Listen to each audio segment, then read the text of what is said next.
she didn't flinch. Not when Bruno Quaresma's hand slammed against the alley wall beside her head. Not when his 3 bodyguards fanned out behind him, blocking the only exit. While any other waitress in the district would have dropped to her knees and begged, Ana Hernandez just stood there, balancing her empty tray and looking tired. The man looming over her was Bruno Quaresma, the Don who controlled every cobblestone in this sun-scorched district. A man who buried his problems in the hills before lunch. He expected submission. He expected compliance. Instead, she shifted her weight, and in a blur of motion that defied the lazy afternoon heat, pressed the barrel of a stolen Beretta directly over his heart, and whispered 4 words that made his own men turn their guns on him. "Don't dare me, Bruno." The silence was suffocating. Bruno's smirk died on his lips as Ana slowly, deliberately, rolled up her left sleeve. There, branded into her forearm like a scar from another lifetime, was a small, jagged arrow. The mark of the tribunal.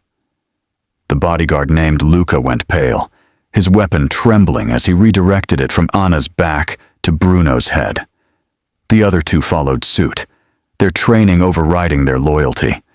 Because in the world beneath the world, the arrow outranked any Don. And La Freccia, the ghost, the myth, the legend they thought had died 5 years ago in Montenegro, was standing in a blood-stained apron, very much alive, with her finger on the trigger and the ancient law on her side. Bruno's world had tilted on its axis, and he couldn't understand why.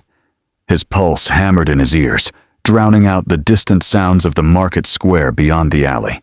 The gun against his chest was steady, too steady for a frightened waitress, but it was the red dots dancing across his torso that made his mouth go dry.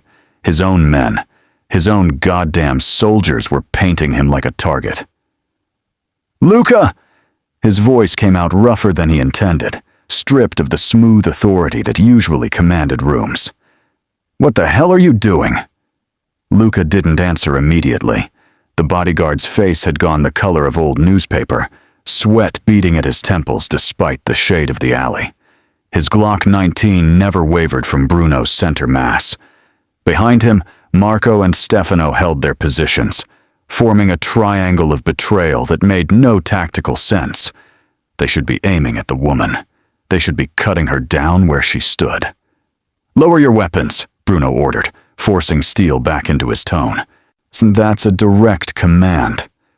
"I can't, Don Quaresma."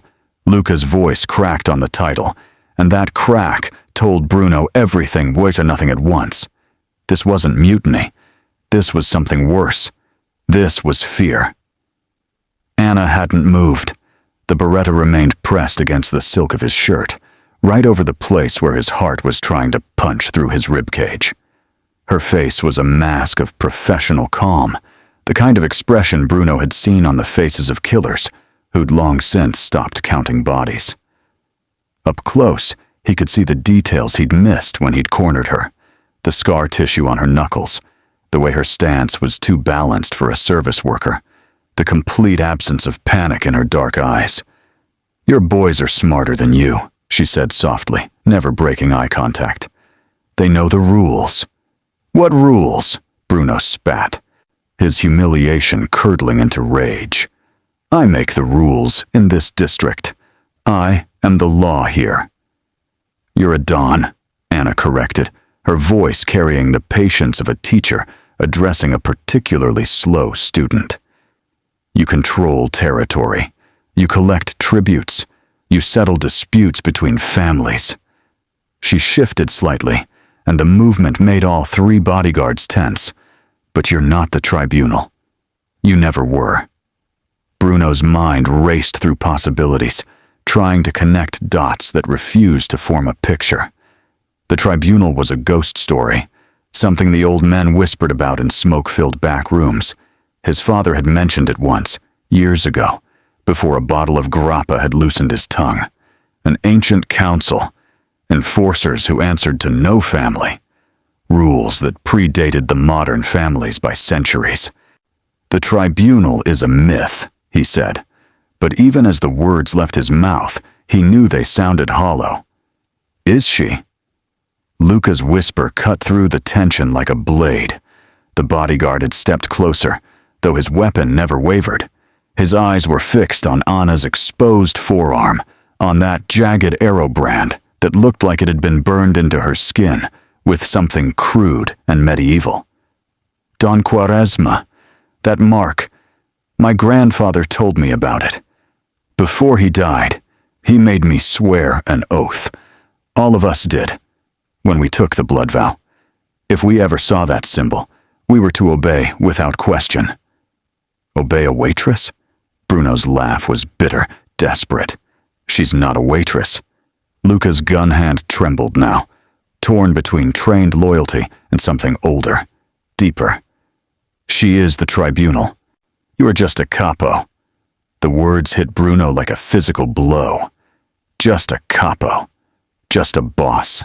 Just a man who controlled 6 blocks of restaurants and gambling dens and thought himself a king. The woman in the stained apron had reduced his entire empire to a footnote with a single mark on her skin. "La Freccia," Marco breathed from behind, and the name carried the weight of legend. "The arrow. Santa Maria. She's supposed to be dead." "I got better," Anna said dryly, and for the first time, a ghost of a smile touched her lips. It wasn't a warm smile. It was the smile of a predator indulging prey that had just realized it was in a cage. "Now, Bruno, we're going to have a conversation about respect, about boundaries, about the protection money you think I owe you for working in your district." "I could have you killed," Bruno said, but even he could hear the weakness in the threat. "You could try." Anna's finger moved fractionally on the trigger, and every man in the alley froze. "But your men would have to shoot through you to get to me, and even if they did, even if I went down, the law stands. Kill the tribunal, and every family in Europe comes for your blood. Your territory becomes poison. Your name becomes ash." She leaned in closer, her breath warm against his ear. "So ask yourself, Don Quaresma, is pride worth extinction?" The red dots on his chest burned like brands. The world exploded before Bruno could answer. The RPG hit the balcony of the building to their left, with a sound like God tearing paper. Brick and mortar became shrapnel, raining down in a cloud of ancient dust and modern violence. The shockwave slammed into the alley, throwing Bruno sideways into Anna. They went down together in a tangle of limbs, the Beretta skittering across cobblestones that suddenly ran red. Luca didn't have time to scream. A chunk of wrought iron railing, twisted into a spear by the blast, punched through his chest and pinned him to the wall behind him. His Glock clattered to the ground, unfired. Marco was down too, his leg bent at an angle that made Bruno's stomach turn.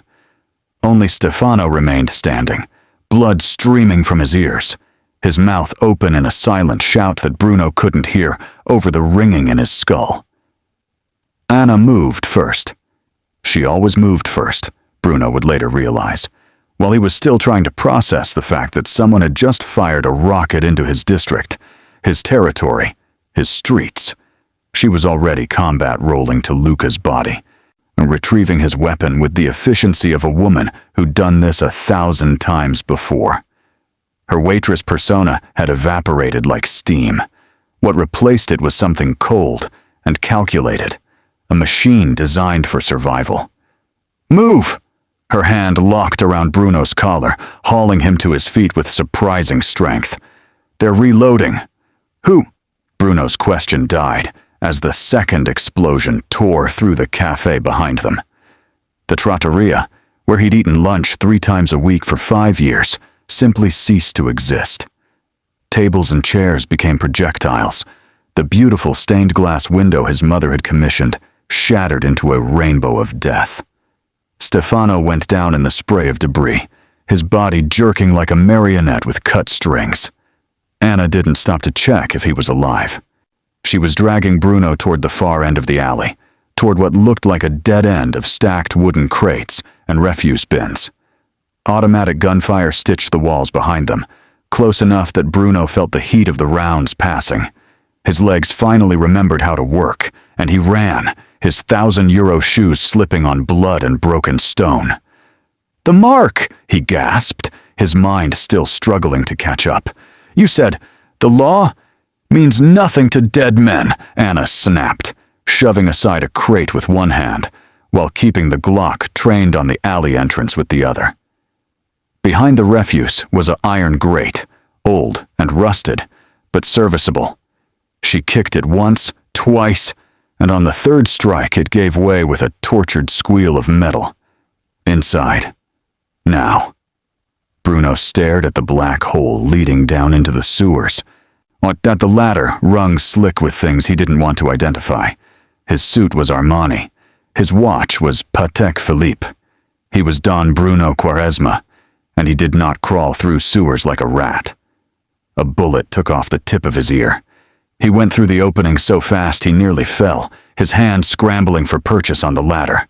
Anna followed immediately, pulling the grate closed above them just as a shadow fell across the entrance. She dropped a full 10 feet, landing in a crouch beside him in ankle-deep water that smelled of rot and centuries of accumulated filth. Above them, Bruno could hear voices, harsh, clipped, speaking in a dialect he didn't recognize. Not Italian, not quite Spanish.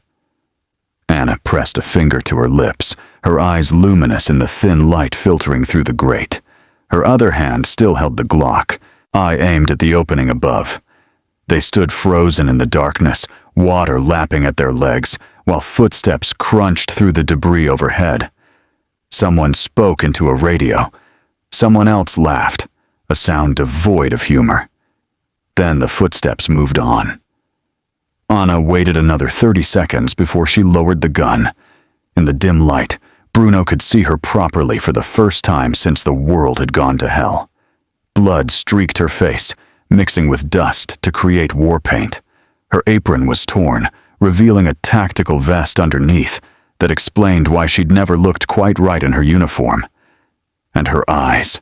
Christ, her eyes were the eyes of someone who'd watched cities burn. "Who were they?" Bruno demanded, his voice echoing in the tunnel. His ear throbbed where the bullet had kissed it, warm blood trickling down his neck. "The people who want us both dead," Anna said simply, already moving deeper into the darkness. "Welcome to my world, Capo. Try to keep up. If you are enjoying this story, kindly subscribe if you haven't." The tunnel system beneath the old district was a maze of Roman engineering and medieval desperation, and Anna navigated it like she'd built it herself. Bruno followed because he had no choice, his expensive shoes ruined beyond salvation, his pride in similar condition. The water grew deeper as they descended, cold enough to numb his feet, thick enough that he tried not to think about what he was wading through. After what felt like an hour but was probably 15 minutes, Anna stopped at a junction where 3 tunnels converged around a raised stone platform. She pulled herself up onto the dry ledge with the ease of a gymnast, and then extended a hand to Bruno. He ignored it, hauling himself up with a grunt that cost him more dignity than accepting her help would have. "Sit," she ordered, already stripping off what remained of her apron. "I don't take orders from the woman who just saved your life?" Anna didn't look at him as she reached into a hidden pocket of her vest and pulled out a compact first aid kit. "Sit down before you bleed out and make my day more complicated than it already is." Bruno sat. The fury that had been building since the explosion was a living thing in his chest, hot and demanding, but beneath it was something worse. Fear. Not the clean fear of a gunfight or a rival's ambush. He understood that kind of danger. This was the fear of a man who just discovered his entire understanding of the world was built on sand. Anna knelt beside him, tilting his head to examine where the bullet had clipped his ear. Her touch was impersonal, clinical. "You'll live. It's barely more than a scratch." She produced a bottle of clear liquid from the kit. "That better not be," Bruno hissed as she poured it over the wound. Fire lit up the side of his head. "Cristo, don't be dramatic." She worked quickly, applying pressure with gauze, her movements precise. This close, he could see the other scars, thin white lines on her forearms, a puckered mark on her collarbone that looked like a knife wound. Her hands were steady despite everything. His were shaking. "Who the hell are you?" The question came out raw, stripped of pretense. "I told you. The tribunal." "That's not an answer." "What?" "That's a goddamn ghost story my father used to tell to scare subordinates into line." Anna sat back on her heels, regarding him with those dark, unreadable eyes. For a moment, he thought she wouldn't answer. Then she rolled up her sleeve again, exposing the arrow brand fully in the dim light filtering from a grate above. "Your father was smart. The stories serve a purpose. They remind people like you that there are limits." "Limits?" Bruno laughed bitterly. "I run 6 blocks. I employ 200 men. I move 3 million euros a year through my businesses. And you're telling me I have limits?" "You're a don," Anna said, her voice carrying the weight of absolute certainty. "One of 47 in Italy alone. You squabble over territory like children fighting over toys. You make alliances, break them, and start wars over perceived slights." She traced the arrow on her forearm with one finger. "We exist to make sure those wars don't burn everything down. We are the enforcers of the old code, the laws that keep the families from destroying themselves. And this mark gives you the right to what? Point guns at legitimate businessmen?" "This mark," Anna said softly, dangerously, "gives me the right to execute any don without trial if they threaten the balance. To walk into your home, put a bullet in your head while you sleep, and walk out knowing that not a single one of your soldiers would lift a finger to stop me. Because the law is older than your family name, older than your pride, and infinitely more permanent than your little empire." The words hung in the damp air between them. Bruno wanted to argue, to rage, to assert the dominance that had been stripped from him in that alley. But Luca's face flashed through his mind, the terror in his eyes when he'd seen that arrow, the way he'd turned his gun on his own don without hesitation. "So why didn't you?" Bruno asked quietly. "Execute me. You had the gun to my chest. You had the right. Why am I still breathing?" Anna smiled, but there was no warmth in it. "Because someone just spent a lot of money trying to kill us both. And that means someone doesn't respect the old laws anymore. Someone thinks they're bigger than the tribunal." She stood, checking the magazine in her stolen Glock. "Which means I need you alive. For now." "Lucky me." "Luck has nothing to do with it, Bruno." She offered her hand again. This time he took it. "Now let's figure out who just declared war on both of us. What do you think drives someone like Anna more? Duty to the code, or something darker she's not ready to admit? Drop your theories below. They moved through the tunnels in silence, and somewhere in the darkness between one junction and the next, Bruno's mind began pulling threads he'd buried years ago.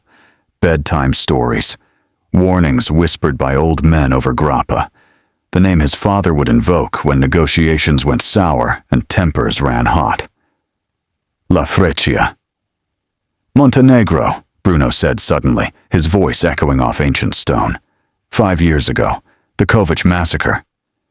Anna's stride didn't falter, but something in her shoulders tensed. "Keep walking." "My father took a call in the middle of the night. I was 23, already running collections, thinking I understood the business." Bruno's memories were crystallizing now, details he'd dismissed as exaggeration suddenly taking on terrible clarity. He went white. Actually, white. I'd never seen him scared before. He told me the arrow had been killed in Montenegro, that an entire compound had burned to the ground, with her inside. Your father had good intelligence. Anna's voice was flat, giving nothing away. He opened a bottle of 1947 Chateau de Chem, the one he'd been saving for my wedding. We drank it that night, and he told me stories. Bruno could still taste that wine, still remember the way his father's hands had shaken as he poured. About a woman who'd walked into the Salerno family estate during a wedding and killed the Don at his own daughter's reception, who'd brokered the peace after the Romano-Castellano War by executing both heads of family in the same hour, who once cleared an entire floor of the Grand Hotel Milano without firing a single shot. Anna stopped at another junction, checking both passages before choosing left. Your father had a gift for storytelling. He said you were a myth, a boogie woman the commission invented to keep ambitious dons in line. But he also made me swear, made me take a blood oath, that if I ever saw a woman with an arrow branded on her arm, I was to give her anything she asked for and pray she left me breathing. Bruno grabbed her shoulder, forcing her to turn and face him. You're supposed to be dead. For the first time since the explosion, Anna's professional mask cracked. Something old and exhausted flickered across her face. I was. For 5 years, I was very dead. I earned it. What happened in Montenegro? I got sloppy. She shrugged off his hand and kept walking, but her voice carried echoes of something that might have been regret. The Kovac family was running guns to separatists, destabilizing half the Balkans. The commission ordered me to clean it up. I went in alone, like always. What I didn't know was that Alexander Kovac had been expecting me. He'd bought himself a mole in the tribunal. Bruno followed, drawn in despite himself. The tunnels around them seemed to press closer, as if the stone itself was listening. I killed 19 men that night, Anna continued, her voice taking on the hollow quality of someone reciting facts from a great distance. Made it all the way to Alexander's office. Put 2 in his chest, 1 in his head. Textbook clean.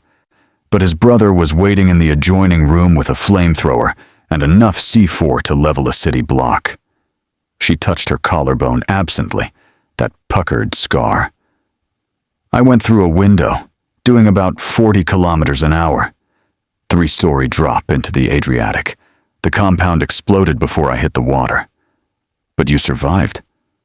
I washed up on a beach in Croatia with burns covering 30% of my body and a piece of rebar through my thigh. A fisherman found me, got me to a doctor who didn't ask questions. I was in a coma for 6 weeks. Anna's laugh was bitter. When I woke up, the commission had already held my funeral, declared me dead, retired the mark. I was free. So you became a waitress. Bruno couldn't keep the disbelief from his voice.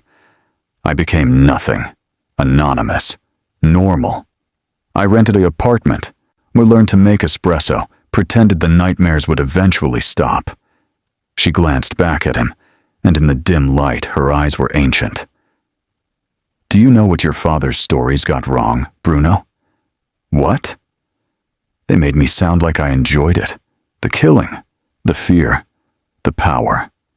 She turned away. I was good at it. The best, probably. But every face I put down is still there when I close my eyes. Every widow I made, every child I orphaned to keep the peace. Her voice dropped to barely a whisper. I didn't want to be the arrow anymore. I just wanted to serve coffee and go home and be nobody. Bruno understood then why his father had seemed relieved when he'd heard of her death. Not because the threat was gone, but because something that shouldn't exist, something that had to exist, had finally found peace. But here you are, he said. Here I am. Anna's hand tightened on the Glock. Because apparently, nobody gets to retire from my line of work. Do you think Anna can ever truly escape her past, or was she always destined to be pulled back into the darkness? Let us know what you think. The clock tower had been abandoned since the 70s, when the city modernized and left the old district's timepiece to rust into obsolescence. Anna led them up 7 flights of stairs, that groaned under their weight, through a door with a lock she picked in 4 seconds, into a space that smelled of dust and pigeon shit and forgotten years. But it was dry and high, and the narrow windows offered clear sight lines to every approach. "Home sweet home," Anna muttered, dropping her vest on the floor with a metallic clank. Underneath, she wore a simple black tank top, soaked through with sewer water and sweat. Bruno tried not to notice the way it clung to her, the lean muscle of her shoulders, the constellation of scars that mapped a history of violence across her skin. He failed. She caught him looking and raised an eyebrow. "See something interesting, Capo? Just wondering how you're still alive with that many close calls on your resume." He shrugged off his ruined suit jacket, his own shirt plastered to his chest. His ear had stopped bleeding but throbbed with every heartbeat. "Talent. Luck. Spite." Anna moved to a corner where she'd apparently stashed supplies on a previous visit, a duffel bag containing clean clothes, ammunition, and a bottle of wine so cheap the label was peeling. She cracked it open without ceremony, took a long pull, and offered it to Bruno. "Pick your favorite." The wine tasted like gasoline and regret, but it was alcohol, and that's what mattered. Bruno drank deeply, feeling it burn all the way down. What now? Now we figure out who's trying to kill us. Anna settled onto the floor, pulling the Glock apart for cleaning with the practiced ease of a woman who'd done it 10,000 times. That wasn't a random hit. RPGs in broad daylight, multiple shooters, military-grade coordination. Someone paid serious money. Bruno joined her on the floor, close enough that their knees almost touched in the confined space. He watched her work, the methodical way she checked each component, wiped it clean, reassembled it. Her hands never shook. "Could be the Rossi family. We had a disagreement last month about dock access. The Rossis use car bombs, not rocket launchers. Besides, they wouldn't dare touch someone with the mark." Anna's eyes flicked up to meet his. "No, this is someone who doesn't care about the old laws. Someone who wants both of us dead specifically because of what we represent." Which is? The old guard. The code. The system that's kept the families from tearing Italy apart for 3 centuries. She set down the reassembled Glock and reached for the wine again. This time, when she drank, some of it ran down her chin. She wiped it away with the back of her hand, a gesture so human it made Bruno's chest tighten. Someone's trying to reshape the underworld, burn down the old structures, and build something new on the ashes. "The architect," Bruno said, the name clicking into place. "Cristo, the rumors are true." Anna's head snapped up. "You've heard of him?" Whispers. "Nothing concrete. A new player, supposedly operating out of Geneva. They say he's buying up dons like their stock options, consolidating power across borders." Bruno took the bottle back, their fingers brushing in the exchange. Neither of them pulled away immediately. "My second-in-command, Tommaso, he mentioned something last week about an offer. Anonymous. 10 million euros to fold my territory into a larger network." "And you said?" "I told him to fuck off. I'm not for sale." Bruno's jaw tightened. "You think Tommaso sold me out?" "I think the architect doesn't take no for an answer." Anna leaned back against the wall, exhaustion finally showing in the lines around her eyes. The adrenaline was wearing off, leaving behind the crash. "And I think he knows about me. Knows I'm not really dead. Which means he has access to commission intelligence that should be impossible to breach." They sat in silence for a moment, the bottle passing between them. Outside, the sun was setting, painting the sky through the narrow windows in shades of blood and gold.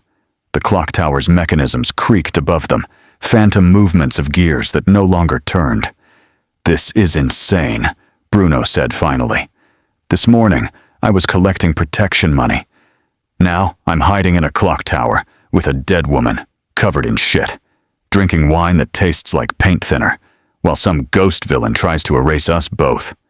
Anna laughed, a real laugh that transformed her face entirely. Welcome to my world. Your world is terrible. Yes. She met his eyes, and something electric passed between them in the fading light. But at least the company's improving. Bruno knew it was a mistake, even as he leaned closer.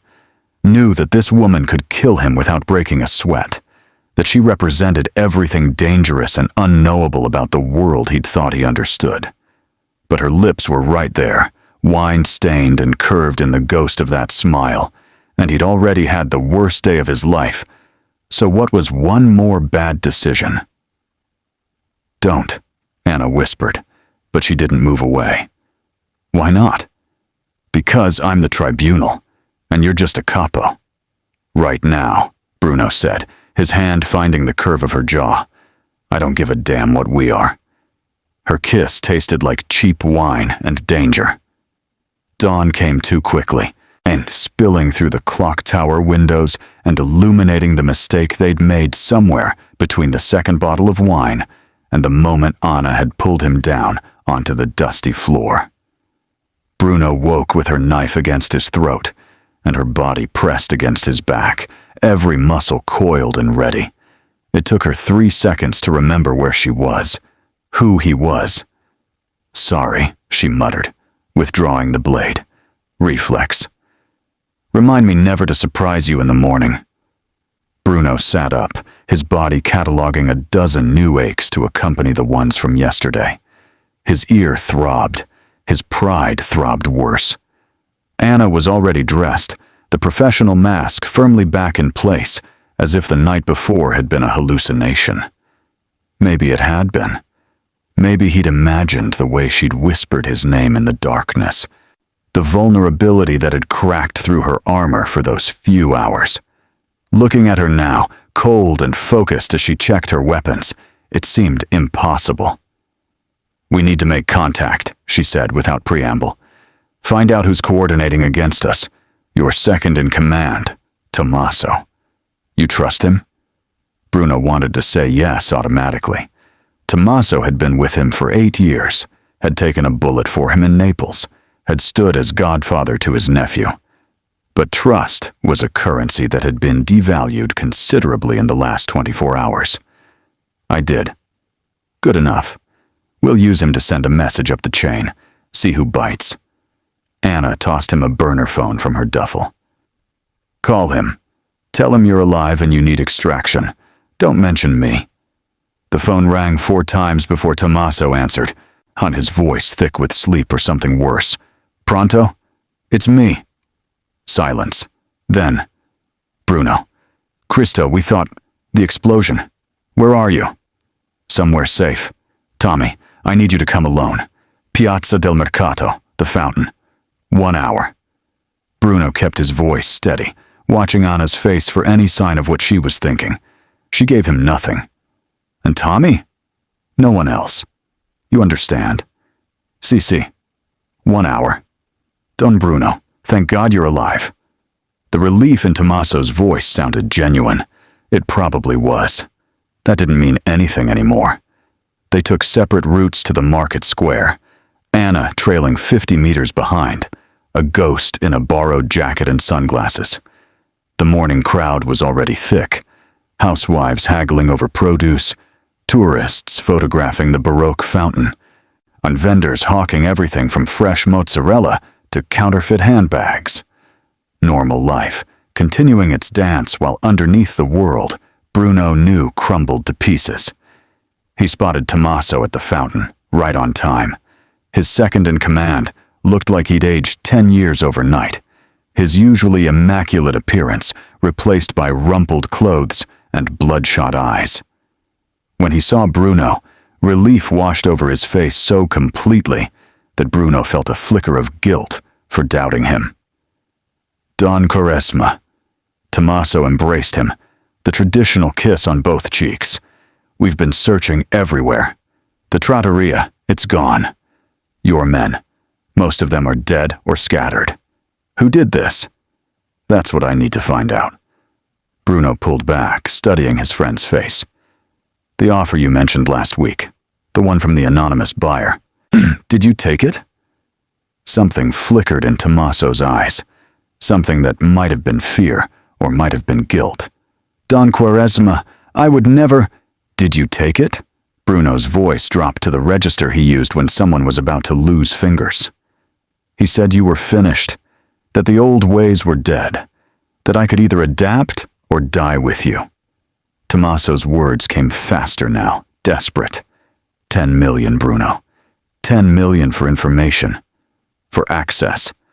I have 3 children. A wife. A mother with cancer. What was I supposed to do? Bruno felt it then, the cold certainty that Anna must live with every day. The knowledge that people would always choose survival over loyalty when pressed hard enough. You were supposed to be my brother. I'm sorry. Tommaso was crying now, tears cutting tracks through the stubble on his cheeks. I'm so sorry, but he's everywhere. He owns everyone. You can't fight him. Nobody can. Who is he? Bruno grabbed Tommaso's collar, pulling him close. Give me a name. But Tommaso's eyes had shifted, looking past Bruno's shoulder. His face went from grief to terror in an instant. Bruno, run! The black Mercedes came screaming into the piazza doing 70, scattering civilians like bowling pins. Bruno saw the barrel emerge from the rear window. An Uzi, matte black, already firing before his brain could process the danger. He threw himself sideways, taking Tommaso down with him as the fountain exploded in a spray of stone and water. Bullets chewed up the cobblestones where they'd been standing, stitched a line across vendor stalls, sent the crowd into screaming chaos. Anna appeared from nowhere, the Glock barking twice. The Mercedes's front tire exploded, sending the vehicle into a wild spin. She was already moving, grabbing Bruno's arm and hauling him toward the narrow alley between the butcher shop and the antiquarian bookstore. Behind them, the Mercedes slammed into a produce stand, oranges rolling across the square like bright planets. Move! Anna shoved him forward as a second vehicle, a black van, came around the corner. They tracked the phone. Go, go, go! Bruno ran, his lungs burning, Tommaso's betrayed face already fading into memory. Behind them, automatic weapons fire turned the morning market into an abattoir. And somewhere in the chaos, the architect was watching, laughing, erasing them one move at a time. They ran until the screaming faded, until the sirens converged on the market square from 3 directions, until Anna pulled them into an abandoned warehouse that smelled of motor oil and decades of rust. Bruno collapsed against a concrete pillar, his chest heaving, his entire body shaking with adrenaline crash and something darker. Rage. Pure, incandescent rage at the betrayal, at the helplessness, at watching his world disintegrate one bullet at a time. 8 years, he gasped. I trusted him for 8 years. Anna was checking their surroundings, the Glock sweeping corners with professional efficiency.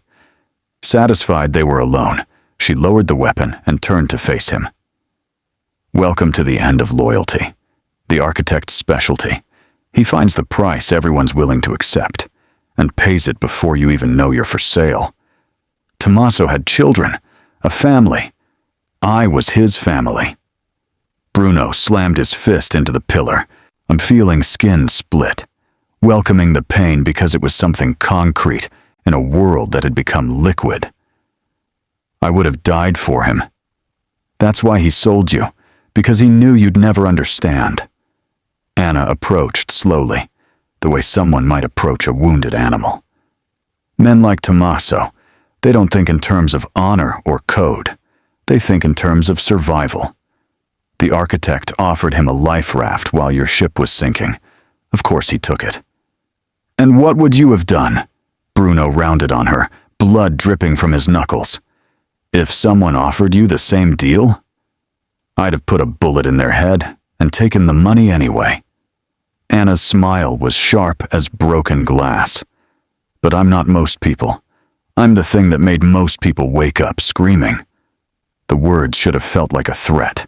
Instead, They felt like the first honest thing anyone had said to him in days. Bruno laughed, a sound with no humor in it. You know what the worst part is? I have nothing left. No territory, no men, no money. The architect took everything in 24 hours. I'm not a Don anymore. I'm not even a capo. I'm just some asshole in a ruined suit hiding in a warehouse with a dead woman. You're alive, Anna said quietly. That's more than Luca can say. More than Marco or Stefano. More than the dozen civilians who got caught in that crossfire because the architect wanted to make a point. What point? That the old world is over. That men like you and institutions like mine are obsolete. That power belongs to whoever's willing to burn everything down to seize it. She holstered the Glock and moved to stand directly in front of him. So the question is, Bruno Quaresma, are you going to lie down and let him win? Or are you going to fight back? With what? Bruno spread his hands. I'm nobody now. You're the man who looked me in the eye with a gun to your chest and didn't flinch. The man who ran through fire with me instead of throwing me to the wolves to save himself. The man who kissed me last night like I was a woman instead of a weapon. Anna's voice softened fractionally. That's not nobody. That's someone worth building an empire around. Bruno studied her face, looking for the manipulation, the angle. But all he saw was exhaustion that matched his own, and something that might have been respect.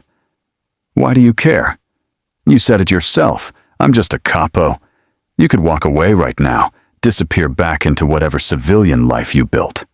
Let me and the architect kill each other while you serve espresso and pretend the nightmares will stop. Because it won't stop. Anna's jaw tightened. The architect won't stop with you, or the commission, or any single family. He wants to remake the entire underworld in his image, and that image doesn't include rules or codes or any pretense of honor. It's just money and violence and power for its own sake. The world that replaces the one I enforced, it'll be so much worse. So, this is about protecting the system.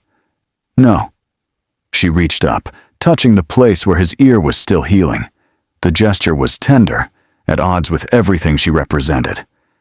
This is about protecting the possibility that men can be more than monsters, that there can be rules, even in darkness.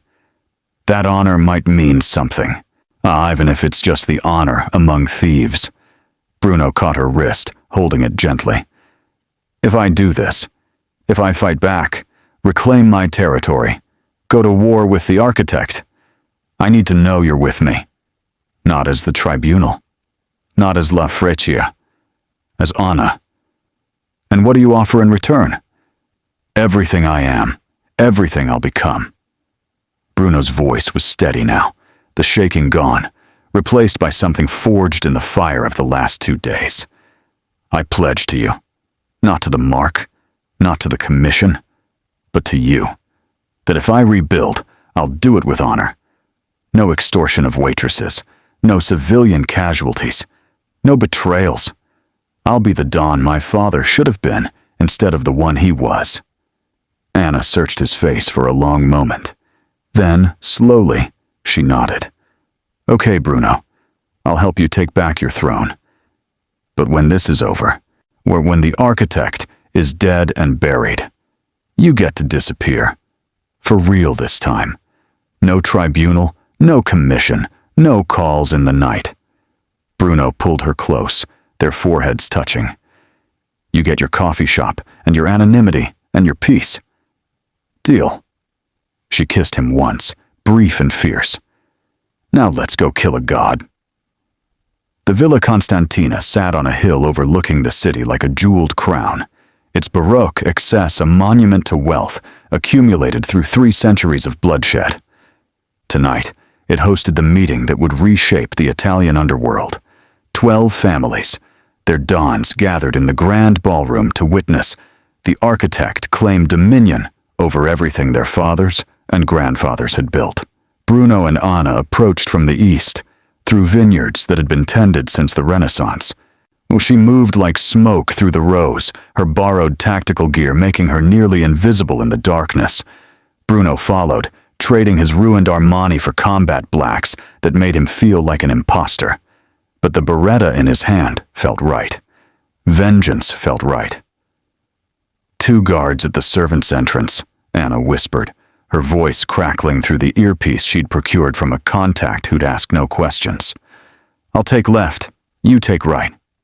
Quiet. They moved in sync, a dance they'd perfected over 2 days of war. Bruno's guard went down with a suppressed shot to the head, professional and clean. Anna's died without a sound, her knife work efficient as surgery. They dragged the bodies into the shadows and kept moving. The villa's interior was all gilt and marble, Renaissance frescoes depicting angels and demons locked in eternal combat. How fitting. They climbed the servants' stairs, Anna counting doors until they reached the balcony level overlooking the ballroom. Through ornate railings, Bruno could see the gathering below. 12 dons, the most powerful men in Italy, seated at a circular table. His territory, what had been his territory, was represented by Tommaso, who sat with his head bowed like a penitent in church. And at the head of the table, in a chair that looked more throne than seat, sat the architect. He was younger than Bruno expected. 40, maybe 45, with the kind of face that belonged in a corporate boardroom rather than a criminal empire. Expensive suit, no visible weapons, dark hair graying at the temples. He looked like someone who sold hedge funds, not souls. So I said, "Gentlemen," the architect was saying, his voice carrying easily through the Baroque acoustics.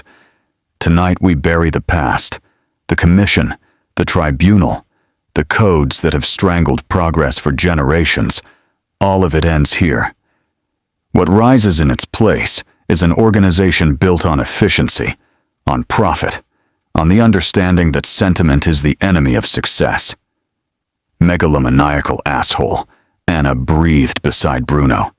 She was assembling a sniper rifle with practiced speed, each piece clicking into place. "On my signal. I take him, you take the floor. Anyone who raises a weapon is fair game. Half these men I've known my entire life." Then they should have chosen better, Anna chambered around. 3, 2. She didn't get to 1. The chandelier exploded above the table, raining crystal and chaos. Anna's rifle barked once, twice, and 3 times. Not at the architect, but at the hidden positions where his snipers were stationed. Bodies fell from the upper galleries like broken angels. Bruno vaulted the balcony railing, dropping 15 feet to land on the table itself, his boots crushing fine china as he brought his Beretta up. "Evening, gentlemen," he announced. "Miss me?" The room erupted.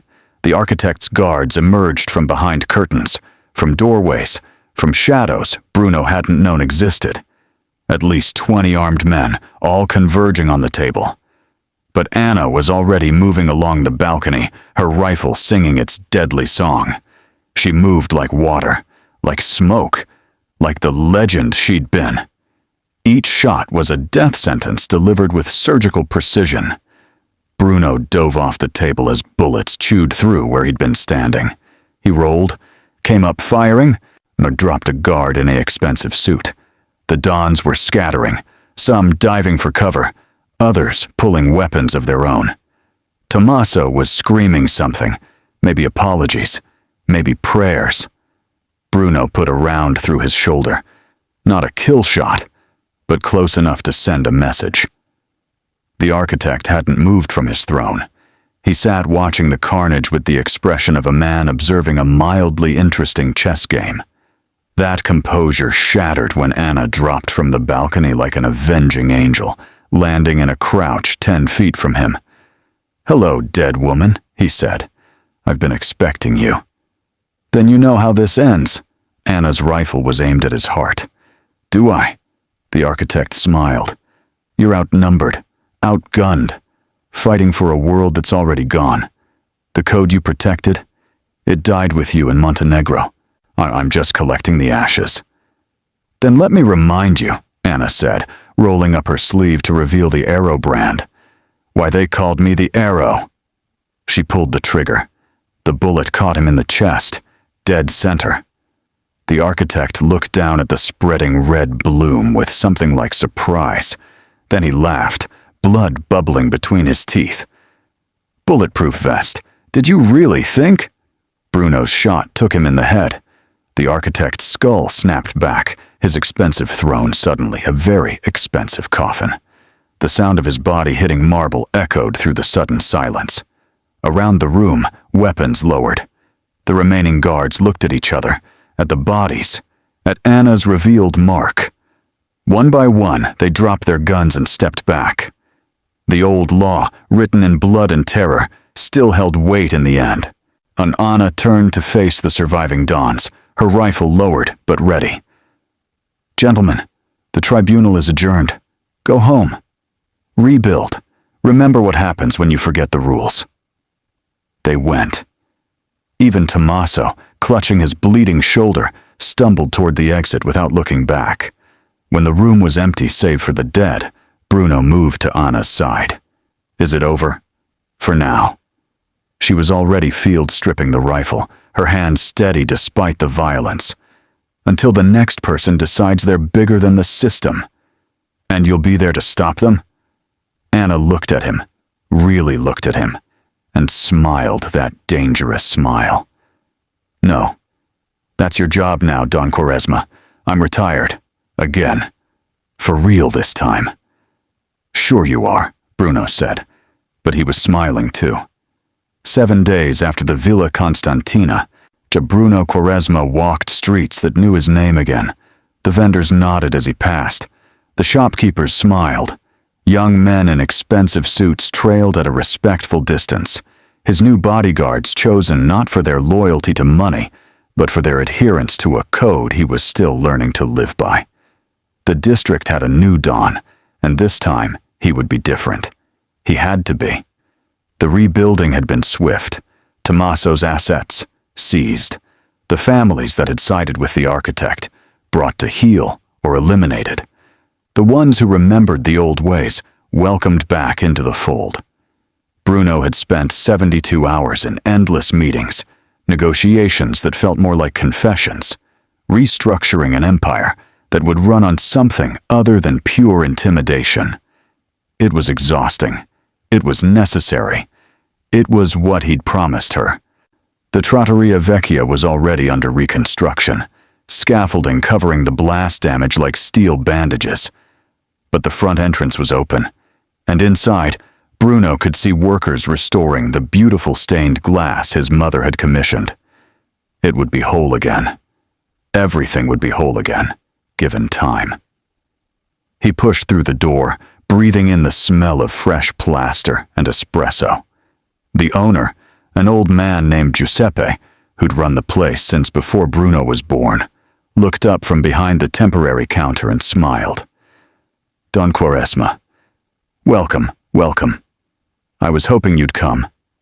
Giuseppe's hands shook slightly as he gestured around the space. "The repairs, they're coming along. Another month, maybe 2, and we'll be beautiful again. Better than before." "I'm glad, Giuseppe. Send me the bill." "Saw all of it." Bruno moved deeper into the restaurant, his eyes scanning the familiar space made unfamiliar by destruction and renewal. "The waitress who worked here. Anna. Is she around?" Something flickered across Giuseppe's weathered face. Sadness, maybe. Or understanding. "Ah, no, Don Quaresma. She left 3 days ago. Gave her notice very professionally. Said she was moving to the coast. Didn't even ask for final pay." He reached beneath the counter and pulled out a folded white apron, stained with coffee and years of service. "She left this. Said if you came asking, I should give it to you." Bruno took the apron with hands that weren't quite steady. It was heavier than it should be, weighted with something tucked into the pocket. He reached in and pulled out a single card, plain white, with words written in handwriting he'd watched fill out drink orders 100 times before he knew what those hands were capable of. "Don't make me come back." That was all. No signature, No forwarding address. No promise to keep in touch or see him again. Just a warning, wrapped in a threat, wrapped in something that might have been affection.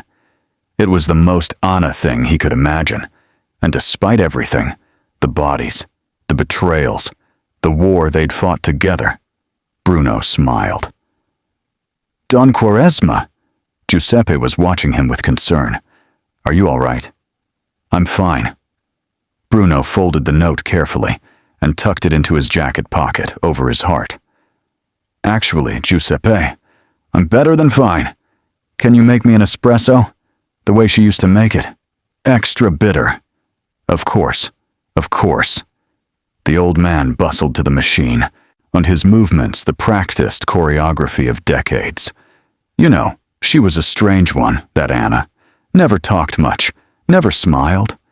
But she made the best coffee in the district, and she never took any trouble from anyone. I remember one time some young punk tried to grab her. This was maybe 2 months ago, and she had him on the floor, with his arm behind his back before he could blink. I thought for sure she'd been in the military or something. Or something, Bruno agreed quietly. The espresso was perfect, bitter and strong, and exactly the way he remembered. He stood at the temporary counter, drinking it slowly, looking out at the street where everything had changed, where a waitress had become an enforcer, had become a ghost again, where a Don had died and been reborn as something that might, with time and effort, become a man worth the title. His phone buzzed, messages from lieutenants, from accountants, from the 100 demands of running an empire. But Bruno ignored them for another moment, savoring the coffee and the memory of a woman who'd saved his life, and taught him that power without honor was just violence wearing a crown. Somewhere out there, Anna was drinking coffee at a seaside cafe, watching tourists, and living the anonymous life she'd earned twice over. She was nobody. She was nothing. She was free. And Bruno would make damn sure she stayed that way. He finished the espresso, set the cup down with the decisive click of a man making a choice, and turned to Giuseppe. When this place reopens, I want a table reserved. Permanently. The corner, one by the window where she used to take her breaks. Nobody sits there. Ever. Understood? Si, the Don Quaresma. It will be done. Bruno walked back out into the sunlight, his new bodyguards falling into step behind him. The district stretched before him, broken but healing, violent but bound by rules that might mean something now. He had work to do, an empire to rebuild, a code to enforce, a promise to keep. And somewhere in the back of his mind, always, the memory of a gun pressed to his heart and a voice whispering 4 words that had changed everything. Don't dare me, Bruno. He wouldn't. Not ever again. The moral woven through this tale is simple but sharp. True power isn't about control. It's about the choice to wield authority with honor, even when no one's watching. Bruno learned that fear makes subjects, but integrity makes leaders. And sometimes the most dangerous person in the room is the one who chooses mercy when they could choose violence. Anna embodied this lesson. She had the mark, the right to execute without question, yet she used that power sparingly, reserving it for those who threatened the balance. In the end, the code survived, not because it was enforced by fear, but because someone believed it was worth dying for, and worth living by.